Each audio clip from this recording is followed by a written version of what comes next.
Mesdames et messieurs, bienvenue dans votre émission sous la paillote sur les plateaux de C24+. Sous la paillote, une émission de ceux qui aiment la République démocratique du Congo. Si vous aimez la République démocratique du Congo, vous êtes obligé d'aimer l'émission sous la paillote sur C24+, votre chaîne numérique. Aujourd'hui, sur ce plateau de C24+, on va parler, on va d'abord brosser.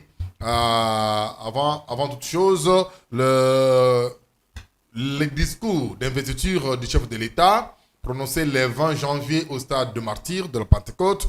On va aussi analyser avec notre invité de la publication provisoire à la députation provinciale et municipale. On va aussi briefer sur la création d'une plateforme au sein d'une autre plateforme par les acteurs politiques de notre pays. Et on doit aussi partager l'idée, analyser l'idée du chef de l'État sur des gouverneurs de province. Est-ce qu'il faut nommer les non-originaires?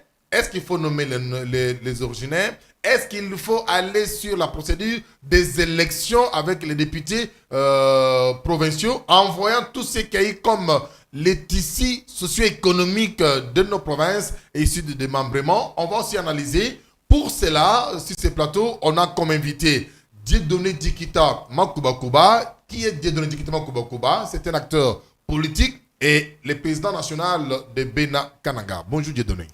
Bonjour mon frère Michel. Je pense que vous allez bien. Oui, je vais très bien. Dieu nous garde et nous accorde sa paix. Directement, nous commençons avec vous en tant qu'un Congolais de père et de mère, en tant qu'un président national de Bena Kananga. Comment vous avez accueilli l'adresse d'investiture du chef de l'État le 20 janvier? Merci beaucoup. La dernière fois où je suis passé sur ces plateaux, nous avions parlé du vin nouveau dans des outres neuves. Vous vous en rappelez? Je crois aussi que les téléspectateurs qui nous suivent s'en rappellent.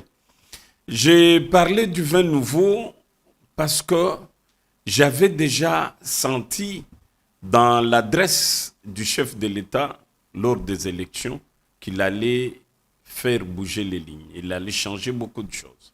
Eh bien, c'est ce qui ressort de son discours d'investiture. Un homme qui y a reconnu qu'il est avancé dans ce qu'il devrait faire dans le premier mandat, le temps qui lui avait été imparti, et qui a aussi reconnu que dans son deuxième mandat, il ne fera pas les mêmes choses, pour ne pas dire les mêmes erreurs du passé. Donc pour nous, les analystes et acteurs politiques qui attendent qu'ils puissent mettre du vin nouveau dans des outres neuves, nous avons acclamé cela. Vous avez acclamé, et aussi vous avez aussi acclamé la publication provisoire de résultats des députés provinciaux et conseillers municipaux? Oui, comme tout Congolais, j'ai acclamé parce que je ne peux pas me soustraire de cela. La CENI a organisé les élections, la CENI a publié les gagnants. Nous félicitons la CENI et aussi les gagnants. On parle de nomination que des élections. Bon, moi, je n'ai pas de preuves, donc je ne peux pas appuyer cette thèse-là. J'ai vu qu'on a proclamé les élus et je m'arrête par là. La journée du 23 janvier, un groupe des acteurs politiques ont créé une plateforme. Ces acteurs politiques se retrouvent au sein de la plateforme Union Sacrée. Et maintenant, ils ont créé une autre plateforme. Est-ce que ce n'est pas déjà de malaise dans le deuxième quinquennat de Félix Tshisekedi? Non, du moment où ceux qui ont créé cette plateforme sont de proches du président, sont ceux qui les soutiennent depuis le début, je ne vois pas comment ils peuvent, pour le deuxième mandat, être les bâtons dans les roues du président. Et je ne vois pas aussi comment qu'on se le dise, le président peut permettre que ses proches créent une plateforme pour les détruire lui-même. Donc, je souscris en faux. Mais comment ils n'ont pas voulu amener leur idée qu'ils ont amenée dans cette deuxième plateforme, dans la plateforme Union Sacrée? Pourquoi ils n'ont pas voulu garder ça là-bas? Vous savez, quand on prend du vin nouveau, on met dans des outres, on choisit les outres. Pas de vieilles outres, ici nous insistons. Donc, à mon avis, c'est ce que il y a l'honorable Caméré, président de l'UNC, qui est à la tête de la plateforme, n'est-ce pas? Oui.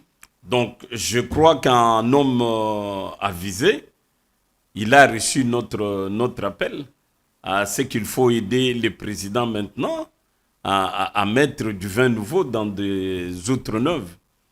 Donc, l'Union Sacrée, c'est une plateforme.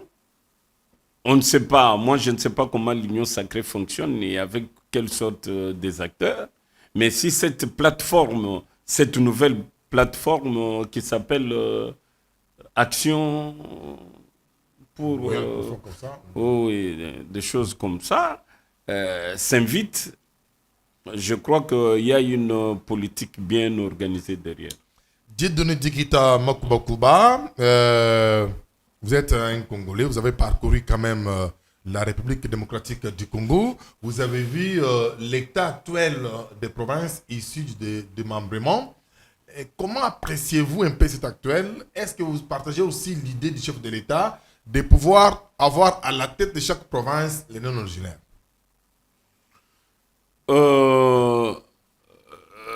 Je dirais que je ne partage pas cette option.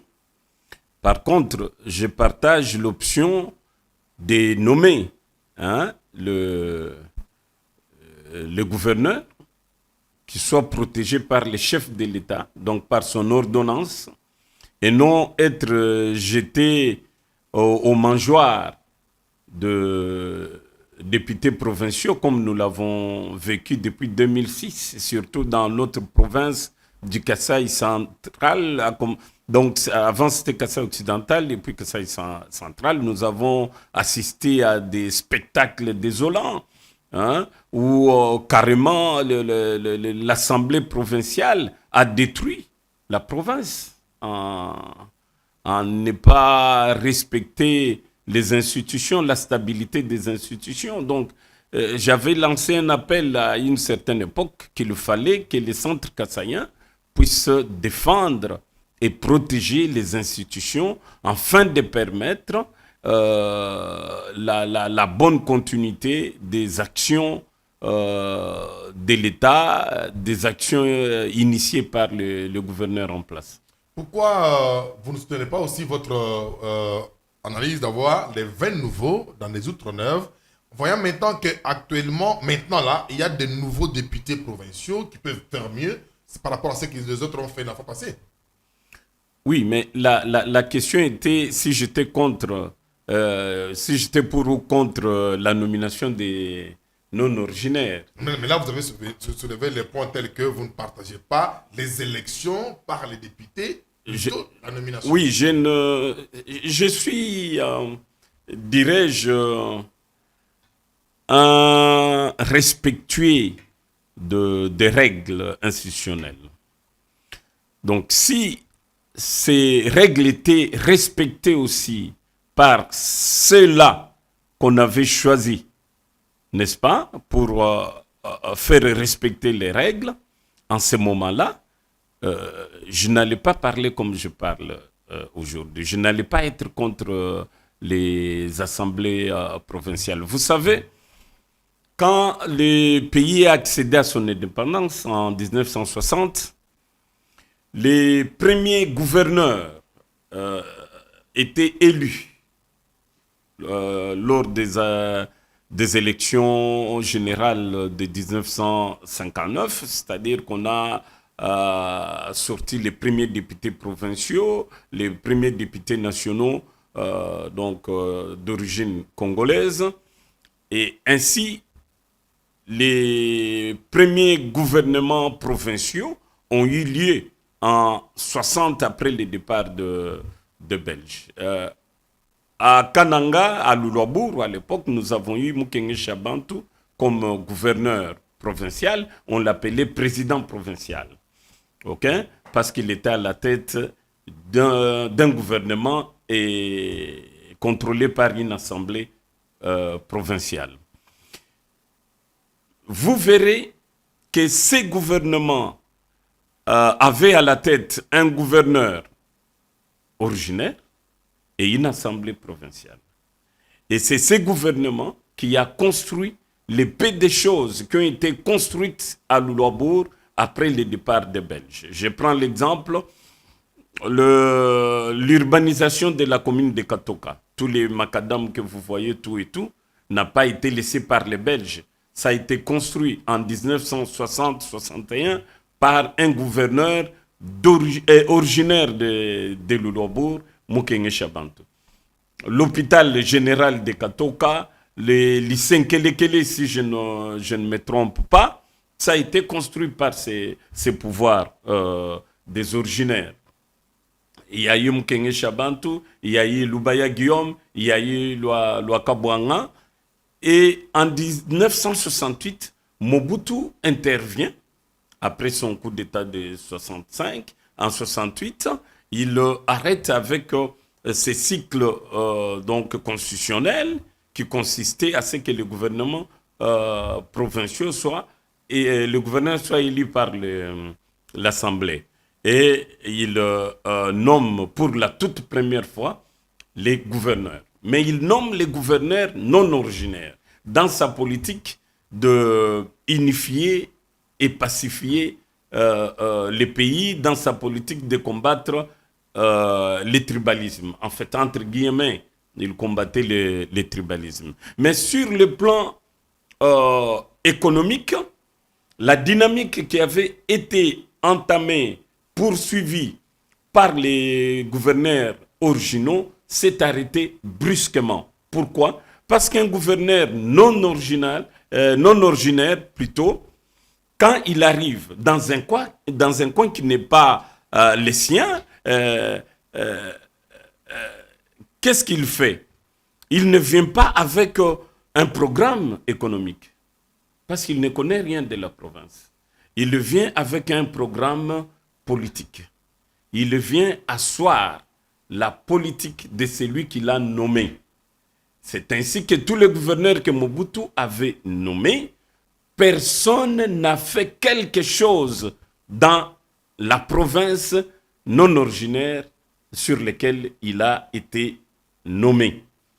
À Kananga, depuis 68 jusqu'à l'entrée de l'AFDEL, rien n'a été fait, pas même un dispensaire par les non-originaires.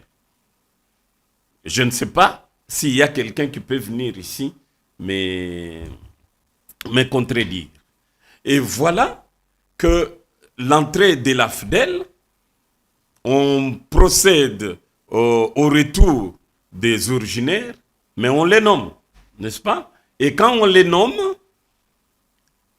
ce sont les originaires nommés, mais on leur donne un programme politique et non un programme économique. Donc on continue avec la politique de Mobutu de remettre au gouverneur un programme à exécuter, mais qui est un programme politique et non économique. Et c'est comme ça, jusqu'à aujourd'hui, la politique de gouverneur de province élu par les assemblées n'a pas changé.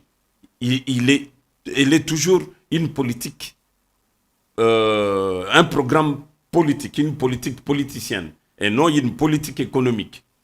Voyez-vous? C'est maintenant, lorsque le président constate, l'actuel président, puisqu'il a vécu toutes ces étapes dont je vous parle, il constate que malgré qu'on est en train d'élire les présidents, mais les systèmes qui avaient été instaurés par Mobutu persistent, demeurent, il faut mettre fin à cela. Et je crois que le président Félix, quand il va nommer, il va remettre un programme économique au gouverneur. Vous êtes sûr? Je suis sûr et certain parce que son discours d'investiture, c'est un discours, ma foi, politico-économique, n'est-ce pas? Et quand il lui-même, il déclare qu'il il ne va plus permettre à ce que les gouverneurs soient déstabilisés par les assemblées provinciales, c'est à cause de cela. En déstabilisant un gouverneur, vous déstabilisez tout un programme économique entamé. Pourquoi vous partez du particulier au général? Vous commencez par la province centrale et vous voulez généraliser ça sur l'ensemble de la République démocratique du Congo. Ce n'est pas une erreur? Non, non, ce n'est pas une erreur. Le Kasaï central est dans la République démocratique du Congo. L'exemple du Kasaï... Elle est une sur 26 provinces. Oui, mais l'exemple du Kasaï central, on peut la calquer, la transplanter sur n'importe quelle province dans notre République. Vous verrez que les résultats est le même. Aujourd'hui, vous prenez un originaire de Bandundu, par exemple, n'est-ce pas? Depuis l'entrée de l'AFDEL jusqu'à aujourd'hui, il n'a jamais pensé à comment développer les lois là-bas. OK? Vous l'envoyez dans les lois là-bas. Même si vous lui donnez un programme économique, il n'aura pas facile à s'installer tout d'abord dans les lois là-bas, à travailler avec les lois là-bas et à exécuter un programme en bonne et due forme, c'est-à-dire faire l'adhésion de la population, des acteurs politiques, des acteurs socio-économiques. Ça ne sera pas facile parce que l'Assemblée sera une assemblée des originaires. L'Assemblée, ça sera une assemblée des originaires. Donc cette assemblée continuera toujours à lui faire des problèmes, quand bien même il n'y aura pas d'émotion parce qu'il sera nommé, mais on ne va pas lui permettre à bien exercer. Dieudonné Djikita, vous ne voyez pas qu'en appuyant l'idée du chef de l'État pour nommer le gouverneur, lui qui a prêté serment en disant qu'il doit respecter la Constitution, vous le poussez à violer la Constitution? Non, non, il ne viole pas, parce que dans cette même constitution, il y a les dispositions, en fait, qui permettent à ce que les deux chambres puissent accorder un certain pouvoir au président de la République dans certaines situations. Je donne l'exemple de l'Est, où le président a pris cette ordonnance de nommer les gouverneurs militaires. Mais c'était un pouvoir qui lui avait été donné par le deux chambres. Donc, Mais non, mais dans d'autres provinces, on a vu les originaires de ces provinces-là travailler mieux. Ils ont construit. Si ailleurs, ce n'est pas le cas, ce n'est pas le problème d'abord des assemblées provinciales, mais c'est le problème des individus. Oui, exactement. C'est pour cela que j'ai dit ici qu'il ne faut pas toucher le côté tribal de l'individu que le président va nommer.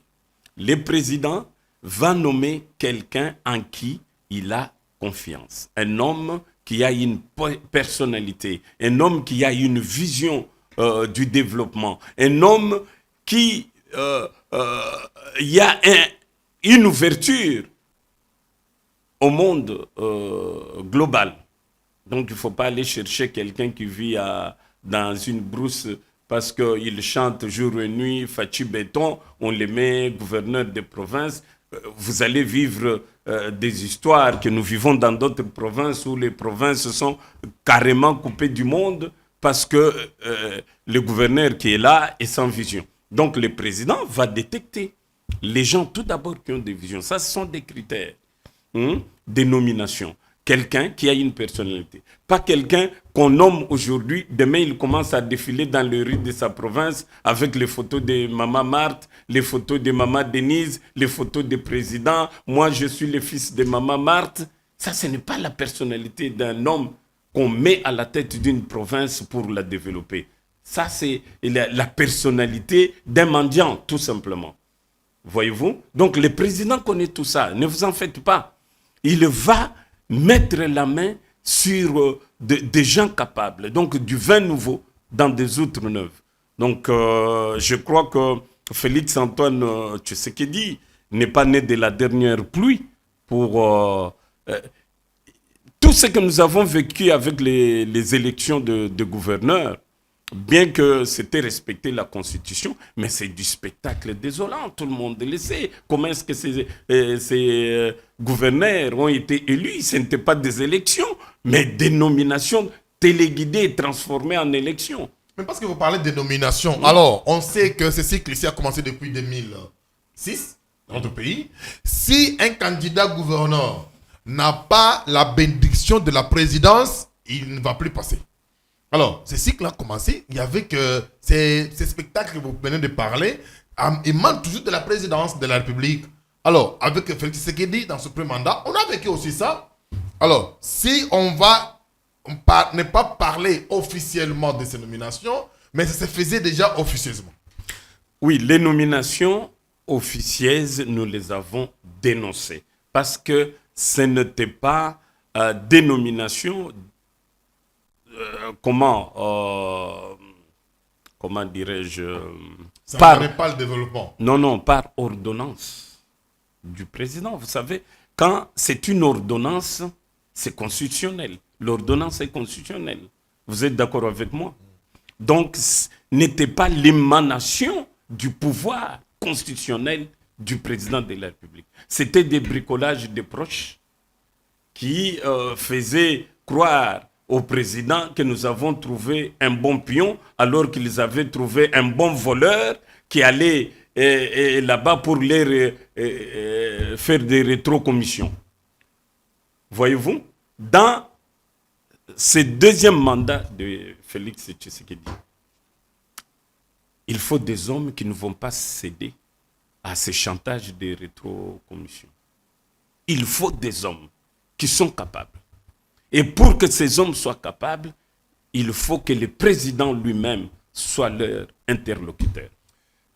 Dieudonné, l'autre fois, quand on est les gouverneurs, en quoi ça devient une erreur des assemblées? Parce que ces gouverneurs-là sont venus avec la bénédiction de la présidence. Et au moment où ils ne sont plus dans la vision de la présidence, c'est la même présidence qui va demander aux assemblées de voter des motions pour leur départ.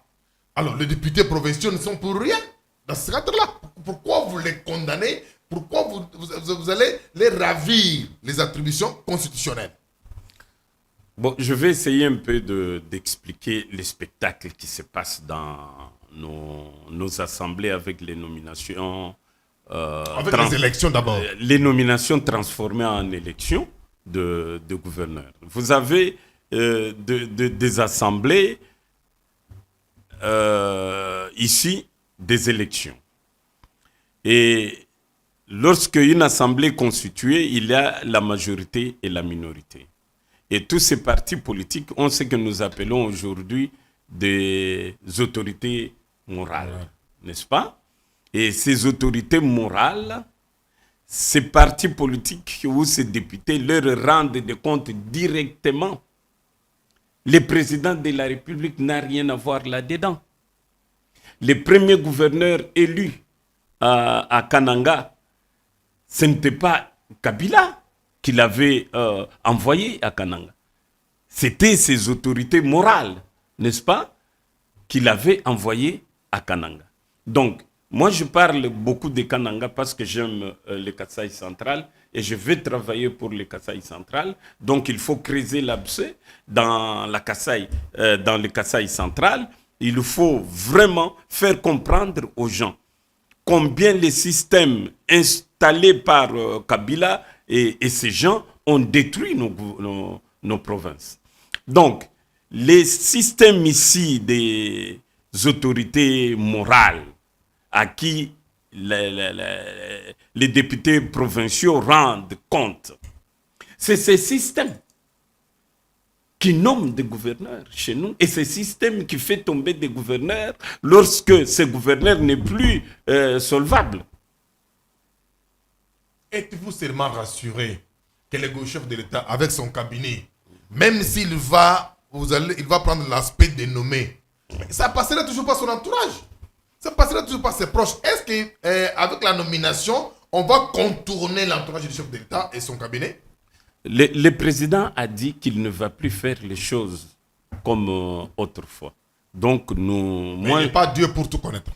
mais je lui fais confiance quand même de sa capacité de rebondir efficacement et de remettre les choses en place efficacement aussi. Donc, je crois que Félix-Antoine Tshisekedi Tshilombo ne va pas se laisser encore entraîner dans ces histoires des proches, des conseillers spéciaux, des conseillers principaux, ainsi de suite. Il va consulter directement la base. Donc la base, c'est là où il va prendre ou tirer ces éléments nécessaires qui doivent l'accompagner dans sa gestion de la République pendant ce mandat. Faire aussi des choses d'une bonne manière, aussi éviter des erreurs du passé, c'est aussi ne pas s'infiltrer dans les élections des gouvernants, laisser les députés provinciaux faire leur propre choix, à ne pas les dicter, à ne pas envoyer des émissaires. C'est aussi alors dans ces cas, il faut supprimer ces histoires des autorités morales. Ok? C'est aussi une bonne manière. Alors, autant non, commencer du moment où ces choses existent toujours, c'est vraiment une gangrène dans notre politique. Les autorités morales, les appartenances à ceci, cela, les bachiches, la corruption des élections, ainsi de suite, on ne s'en sortira pas. Imaginez que nous autres qui n'avons jamais exercé dans les pouvoirs, depuis Mobutu jusqu'à aujourd'hui, nous n'avons pas de millions, n'est-ce pas, pour corrompre les députés. Nous savons que si les élections se font comme à l'habitude, il y aura la corruption, bien entendu. Et ça, le président le sait. Il sait que les meilleurs ne passeront pas. Parce que les meilleurs n'ont que des projets économiques. Mais là, il faut que le chef de l'État commence à nettoyer, d'abord au sein de son propre parti politique, l'UDPS. Parce que tout part aussi de là, vous parlez des autorités morales, mais on a vu dans le premier quinquennat que l'UDPS était devenu presque autorité morale pour toutes les autorités provinciales dans ce pays. Oui, effectivement, c'est ce que je suis en train de dire, sans nommer les partis ou les gens, n'est-ce pas? Le président lui-même est le grand sage de ce pays. Aucune feuille ne tombe dans ce pays sans qu'il ne soit informé, n'est-ce pas? Que je cite le nom ou pas, il le sait. Donc ici, je n'ai pas besoin de citer les noms, je dis seulement que le système que nous avons aujourd'hui, vraiment cette déformation de la mentalité dans laquelle nous sommes perdus aujourd'hui, des autorités morales, de ceci, cela. Mais ça sort d'où? C'est la première fois que moi j'entends ces histoires ici. Autorité morale, pour moi, l'autorité morale, c'est une autorité spirituelle. C'est une autorité traditionnelle. C'est ça une autorité morale. Mais un chef politique n'est pas une autorité morale parce que la moralité, quand on va puiser dans ça, la politique n'est pas de la moralité. C'était pas aussi une bonne façon de faire des choses, de garder l'ancien système, chercher comment bien encadrer cela pour ne pas fragiliser aussi les pouvoirs législatifs. Parce qu'une fois qu'on va nommer, les nommé sera répondant directement auprès de celui qui l'a nommé. Maintenant, les pouvoirs législatifs dans les provinces sera fragilisé. Non. Je n'ai pas causé avec le président de la République, mais vous analysez ce qu'il a dit. J'ai beaucoup discuté. Non, moi-même, j'ai travaillé sur cette question depuis très longtemps. Je me suis beaucoup battu pour protéger la stabilité des institutions provinciales. Pour moi, qui suis vraiment animé de cet esprit de développement à la base, parce qu'il n'y a pas de développement de la RDC si les bases de la RDC ne sont pas solides, donc les provinces, il faut, coûte que coûte, trouver un mécanisme pour stabiliser les provinces et permettre à leur développement. Il ne faut pas pour cela commencer à corrompre tout le monde. Il faut seulement une loi, et une seule pour toutes. Et cette loi, c'est le président de la République. C'est lui le garant. Donc, tout ce qu'il va dire, ça va se faire. Ici, il dit qu'il va nommer. Et quand il dit qu'il va nommer, ça ne veut pas dire qu'il va remplacer les provinciaux, les députés.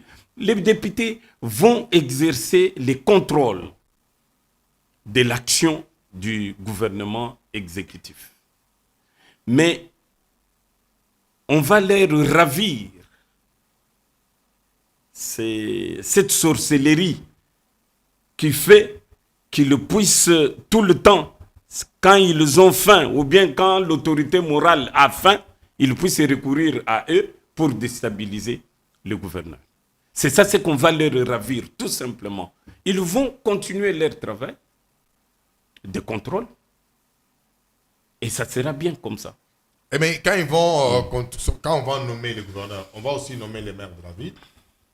On va aussi nommer les chefs de secteur. Maintenant, quelle sera maintenant la place des conseillers municipaux qui est devenu un charge de plus pour les budgets de l'État?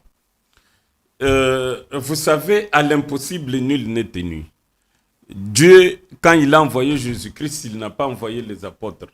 Jésus-Christ est venu lui-même. Dieu pouvait dire, bon, je lui envoie directement avec les anges, les ceci, cela, il va installer tout mon gouvernement sur la terre. Non, Dieu a procédé par un seul acte de nomination. Jésus-Christ va essayer un peu d'arranger les choses là. Donc le président, ce qu'il fait, c'est ici mettre fin à une situation qui a conduit le pays dans les désastres que nous connaissons aujourd'hui. Les désastres de la RDC, ce sont ces provinces. Si vous ne le savez pas, je vous l'ai dit aujourd'hui, les désastres de la RDC, ce sont ces provinces. Vous ne pouvez pas prétendre accéder à l'économie mondiale lorsque vos provinces sont des villages. Personne ne viendra investir. Quand vous avez des provinces, des villages, sans eau, sans route, sans électricité, vous voulez qu'ils viennent là-bas? Personne. Tout le monde ne viendra pas à Kinshasa. La preuve. On cherche les provinces pour aller investir là-dedans. Or, nos provinces aujourd'hui, ce sont des grands villages. Donc, nous devons arrêter. Arrêtons un peu de discuter autour des règles à respecter. Non. Mais nous sommes un pays de... Il faut prendre une décision chirurgicale. Il faut prendre une décision chirurgicale pour le bien de la RDC. Et la personne qui peut prendre cette décision, maintenant, c'est Félix Antoine Tshisekedi Tshilombo. Est-ce qu'il y a seulement que la nomination des gouverneurs qui bloque le développement de provinces? Oui. Oui. La nomination en fait... Le système d'élire non, la façon... et la nomination. Non. Vous savez, les élections ne sont jamais mauvaises. OK? Mais lorsque le système qui entoure ces élections n'est pas bon, les élections, donc carrément, seront traitées de mauvaises. Nous aimons bien les élections. Moi, je suis un démocrate. Mais s'il n'y a pas un système qui garantit le bon fonctionnement des institutions après les élections, il faut dire stop. Vous élisez les gouverneurs et après 2 mois, vous les chassez. Pourquoi? Parce qu'il n'a pas répondu au téléphone de l'autorité morale. Parce qu'il a pris la femme d'un député quelconque. Il faut une motion qu'on appelle motion de ventre. Il faut chasser le gouverneur. Je ne dis pas que tous les gouverneurs sont bons. Au Kasaï central, j'ai connu un gouverneur qui était bon, mais qui avait été chassé. Moi, être bon, c'est quoi? C'est lorsque tu es disposé à ouvrir la province à l'économie globale. L'économie globale implique accès aux capitaux et aux investisseurs. Quand un gouverneur est incapable de faire venir les capitaux et les investisseurs dans sa province, qu'il soit élu bien ou mauvais, ce n'est pas un bon pour la province. C'est pour cela il faut que le président, dans l'état où nous sommes dans un état très fragile. Il ne faut pas, Michel, tourner autour du pot. L'état est très fragile. Il faut que le président de la République intervienne. Peut-être 5 ans après, en ce moment-là, on pourra revenir encore à ce système, comme on reviendra au gouverneur élu civil à l'est du pays. On part par tâtonnement, mais quand on fait des histoires par tâtonnement, à des fois ça ne réussit pas. Parce qu'on vous demandait ce qu'on fasse ça pendant 5 ans et qu'on revienne pour voir si ça a réussi ou pas, c'est un tâtonnement. Non, ce n'est pas un tâtonnement, c'est bien planifié. C'est-à-dire que nous ramenons l'État sur les rails, on règle et clarifie les règles du jeu, et puis on remet les bâtons. Et vous voulez aussi demander au chef de l'État de faire des consultations. Parce que c'est aussi une idée qu'il faut savoir maintenant, c'est promener dans chaque province pour dialoguer avec la population. Pour que la population puisse réellement. Parce que tout on le fait, comme vous venez de le dire, pour améliorer les conditions de vie de nos provinces. Ouais. Est-ce que maintenant, ils seront consultés avant qu'on fasse la nomination ou pas? Vous demandez au chef de l'État de constituer des équipes pour aller à la consultation ou lui-même va le faire? Non, la décision ou la mesure que le président prend maintenant, c'est pour, comment on dit, stopper l'hémorragie. Il faut stopper l'hémorragie. Nous ne devons pas avoir honte à cela. Notre province, le Kasaï central, est-ce que c'est une province encore? Quand vous avez 250 têtes d'érosion et vous êtes gouverneur à la tête de cette province-là, le matin, vous sortez avec des gyrophares, des policiers qui vous protègent, vous roulez sur une route longue d'1 kilomètre de sable, et puis c'est fini, vous avez des érosions, vous ne savez plus continuer. Vous n'êtes pas gouverneur. Si vous êtes un premier ministre, chef du gouvernement dans un pays comme ça, vous n'êtes pas chef du gouvernement. Il faut jeter les tabliers. Le président veut stopper l'hémorragie. Nous devons, tous les peuples du Congo, lui accorder ce pouvoir. Mais l'autre fois, l'UDPS parti au pouvoir n'avait pas la majorité dans ses assemblées provinciales. Aujourd'hui, l'UDPS a la majorité presque partout. Alors, pourquoi ne pas faire confiance aussi à son parti politique de lui donner des gouverneurs qui vont aider, qui vont l'accompagner dans sa vision? Est-ce qu'on a mis fin au système des autorités morales? Non. Non. Est-ce que l'UDPS a mis fin au système des autorités morales? Il n'a pas mis fin. Est-ce que c'est le président qui va mettre fin au système des autorités morales? Oui ou non? Vous allez comprendre qu'en le soutenant, à ce qu'on puisse se nommer, ça va fragiliser. Vous savez, avec ce qu'on venait de parler au début de cette émission, on a parlé de la création d'une plateforme au sein de notre plateforme. C'est souci de malaise qui risque de ne plus aider Félix Tshisekedi à mieux terminer son deuxième quinquennat. Non, quand vous donnez le pouvoir à un homme éclairé comme Félix Antoine Tshisekedi, parce que quand il dit ça, il a longuement étudié ça. N'oubliez pas que c'est un enfant de la Deuxième République. C'est-à-dire que les gens de la Deuxième République réfléchissaient avant de commettre des actions. Ce ne sont pas vous là de la Troisième République. Hein? Donc, nous de la Deuxième République, nous fonctionnons comme ça. Le président sait que s'il a ce pouvoir, l'Est du pays aujourd'hui n'est plus l'Est qu'on avait il y a 20 ans. Bien sûr qu'il y a des escarmouches, il y a encore des problèmes, mais il y a une certaine stabilité, n'est-ce pas? Visible. Il y a une stabilité visible à l'Est. Et c'est ce qui va se passer dans nos provinces lorsque le président de la République va décider de stabiliser les institutions. Nous avons peur. Regarde un peu les élections qui produisent des gouverneurs que nous avons aujourd'hui en province. Par exemple, au Kasaï central. Ce sont vos élections ici qui ont produit les gouverneurs actuels dans les Kasaï central. Pourquoi il est désavoué par la population?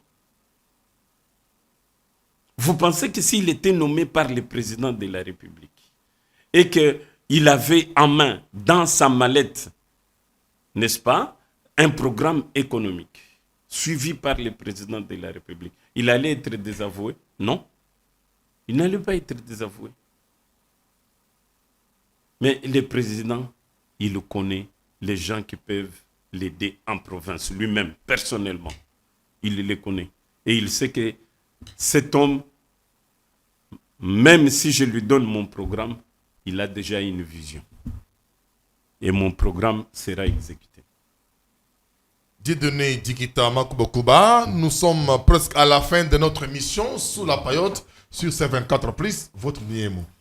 Mon dernier mot, vraiment, je compatis avec la population du Kasaï central qui souffre en ce moment terriblement.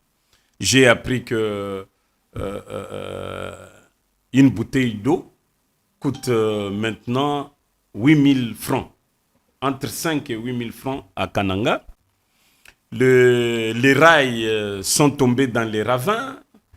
Il y a un train-wagon qui est tombé dans un ravin à Beneleka. J'ai vu des mamans eux-mêmes avec des bassines de terre sur la tête qui remblayaient les ravins pour que les trains passent, parce que si les trains ne passent pas, elles sont mortes avec leur famille.